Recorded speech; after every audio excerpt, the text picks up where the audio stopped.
Hello, my name is Jeff Pagano, and welcome to Harping on Rugby, where with the help of some fellow fans, I get the chance to harp on what's going on with Leinster, Ireland, and the wider rugby world. First up, joining me is someone who on his last appearance earned his 68th Harping cap. On his next one, it'll be his 70th, but I can't quite work out what number he's on right now. So I'll just say, welcome back to Mr. Tom Coleman. Even Jeff, even Rich. The less said, the better. Indeed.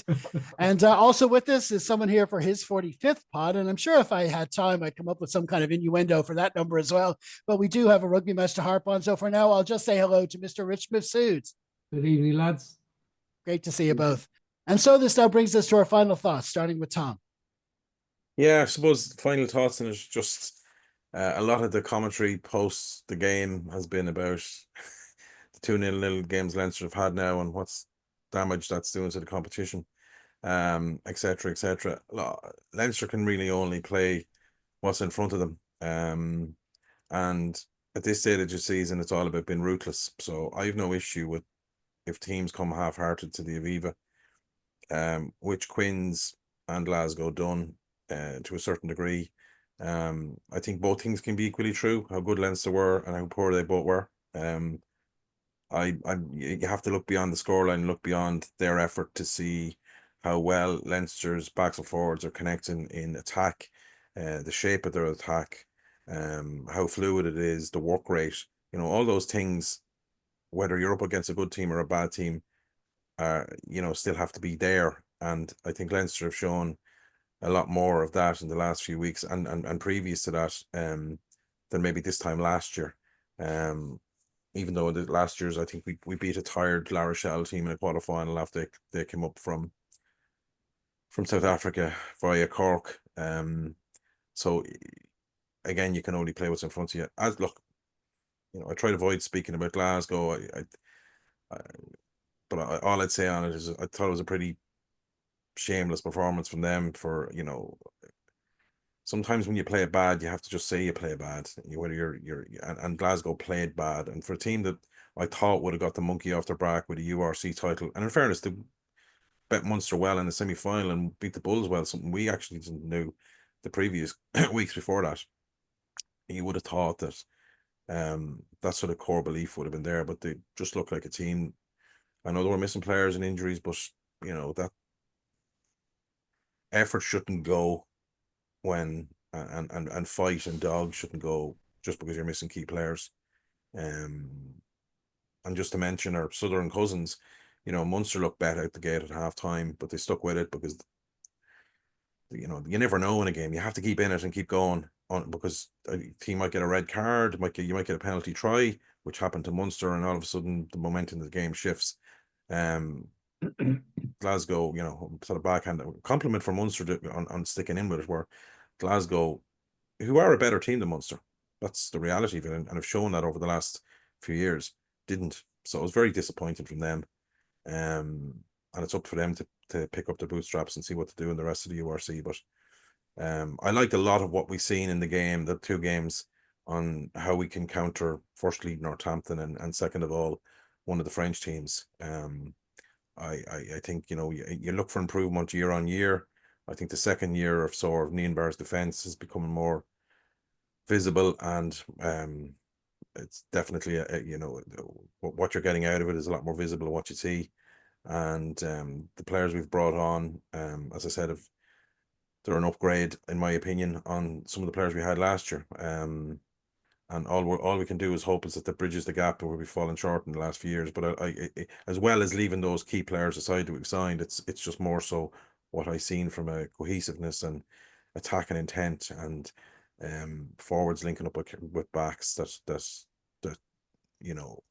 I see a lot of light at the end of hopefully not a dark tunnel come May, but yeah, just in general play. Yeah, I mean, I suppose maybe to be devil's advocate for both Glasgow and even maybe Harlequins. I mean, I'm always harping on the way the season is structured. There you've got European games one week and domestic the next, and especially at this stage of the season, sometimes coaches do have to prioritize. You look at Glasgow; they're second in the URC. They want to hold on to those top two spots.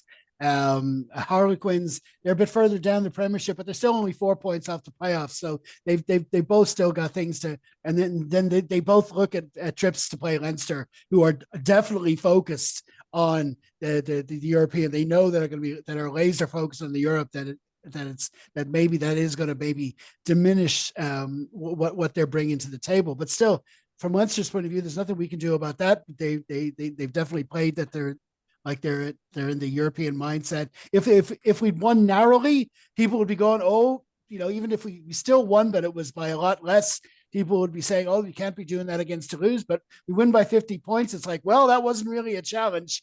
So Leinster aren't going to learn anything from that. So we really can't win. But I'd much rather win by 50 points and get the nil as well, and show that we can play for the 80 minutes. I'm not sure there's an ideal score where Leinster had a great performance Yeah. and the other team were a great opposition. No pleasing, no pleasing for sure. Anyway, listen, Rich, what did you think of it? Keeping the ball alive. Mm. My take from that, actually from the two matches we've seen over the last couple of weeks. And it's almost as if the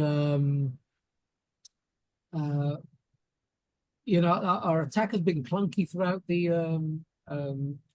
season so far. We've seen little passages of play where you think, oh, it's coming back, but it hasn't.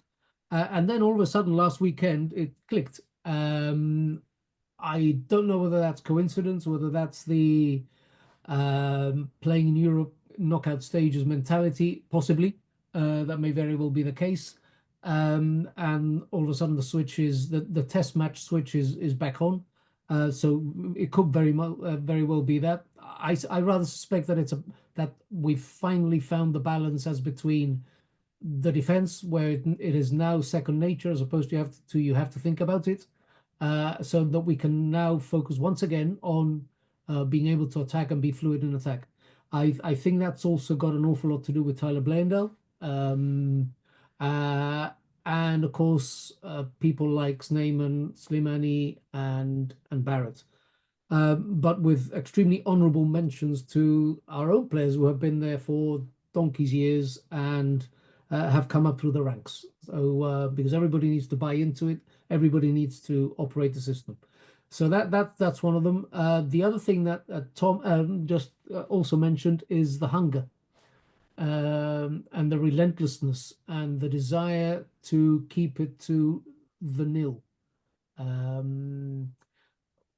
We've in the past we've been ahead in games by substantial for final game margins of 10, 15, 13 points, and we've let that slip. That there is not a single molecule in any of those players' minds that has that mentality any longer. Clearly, it's about when you're on top, when you've got your foot on their jugular, you press harder, and until their head pops. It's that kind of hunger on both sides of the ball. So yeah, that's an upgrade. And of course, the other one is people, and we've spoken about Mangan, but it's any of them who slot into the system. It's the system. It's not the players. Some are greater and more talented than others, but they all buy into and operate within the system that has been set before them. So they believe in it, and when you've got a team believing in a system, then hopefully good things follow. Yeah, absolutely. I mean, it was just a great performance around, and we spoke a lot about the defense, and it is true that the attack is coming on. There is a good shape about it. And it does seem that it does have a ceiling. It is something that can get better, which is good. And hope, and we're getting into the business end of the season now, so hopefully it reaches those levels soon. But when you've got a defense that's as reliable as that, it does give you that kind of cushion and reliability. So overall, I think the balance is almost as good as you could possibly get, and just hopefully we see that more going forwards. Okay, well, that's brilliant. Many thanks again to Tom and Rich for joining me. Hope to have you back on again soon. Thanks, lads. Thank you. Cheers, Rich. Cheers, Jeff. Cheers.